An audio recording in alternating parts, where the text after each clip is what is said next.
Hey everyone, my name is Chloe, and today I'm here to tell you my top 5 favorite thrillers of 2021. So, yes, it is probably April by the time you're seeing this.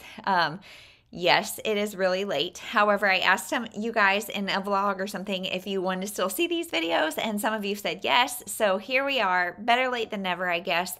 And thrillers. So if you haven't seen it yet, I've already done my top 10 favorite women's fiction or romance books. And so I will link that down below, maybe up above.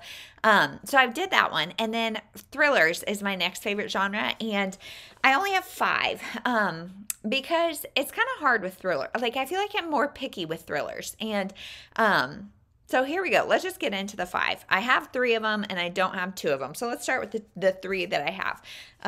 The Night Olivia Fell by Christina McDonald. So I kind of discovered, I think it was this year, or last year, I guess, that I discovered Christina McDonald, and I love her. And this one is one of my favorites. So this one is about a mother who gets a call that her pregnant teenage daughter was killed by falling off a bridge.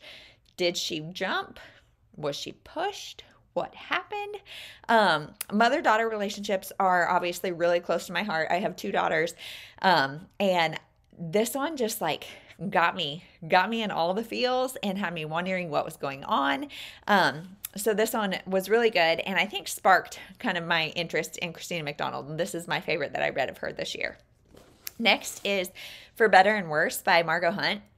So this one is about 2 parents. Their son is in a school where one of the teachers, I think, is like convicted of some sexual abuse. They think their son was also probably a victim, but they know like what a trial and that kind of stuff would do to their son.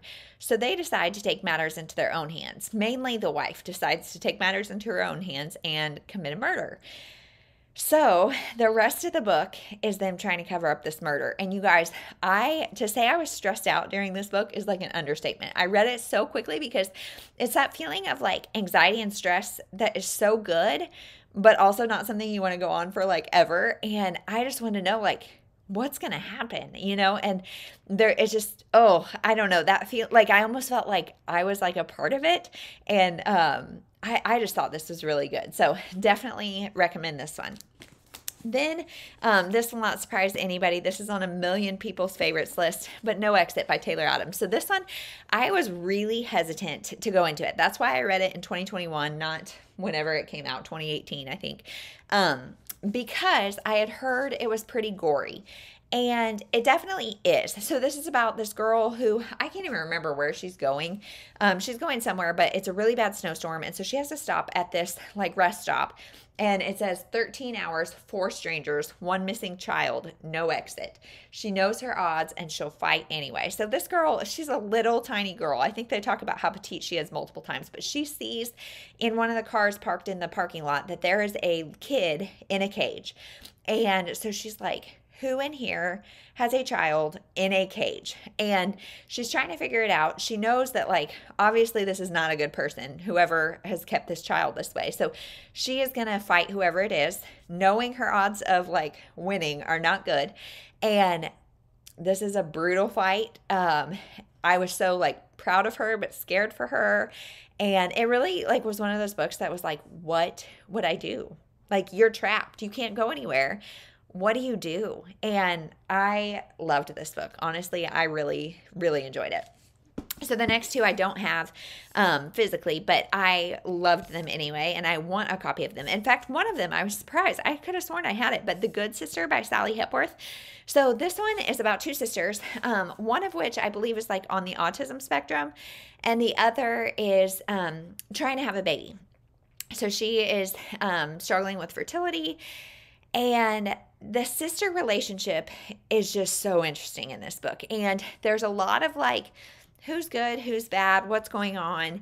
And that's all I'm going to say about it. I really like Sally Hepworth. Some have been more hits and some have been more misses, but in general, I really like her for domestic thrillers. And this one being about the sister relationship, obviously infertility is something that's close to my heart. I thought it was good. So I really would recommend that one. And then the last one is Falling by TJ Newman. So I know this one is also kind of like divisive. This one is about a man, he's a pilot, and he is about to take like a commercial pilot, and he gets this call that is like, hey, I've got your family, crash the plane or I kill your family. And so he is forced to choose between the whole plane full of people and his family. And the beginning of this book is like, holy moly, what is going on? And as the book unfolds, there's definitely like some pacing issues, and I think this maybe would have been better as a movie, but I still really enjoyed the story, and I was turning pages like I couldn't stop, and I just, again, was thinking like, what the heck do you do in this situation? And there's somebody on board that like is, you know, trying to hurt him and trying to make sure he does what he needs to do. And it was stressful. It was good. It was thrilling. I would love to see it as a movie. And so I don't know. So that is my top 5 thrillers that I read in 2021. Obviously, not all of these were published in 2021, but I read them in 2021. So let me know if you've read any of them, what your thoughts are. What kind of thrillers do you like? I really have found, like, I love domestic thrillers, but a lot of these aren't necessarily, and I really love them too. So, and like No Exit has kind of pushed me out of my box to say like, okay, maybe some gore is okay.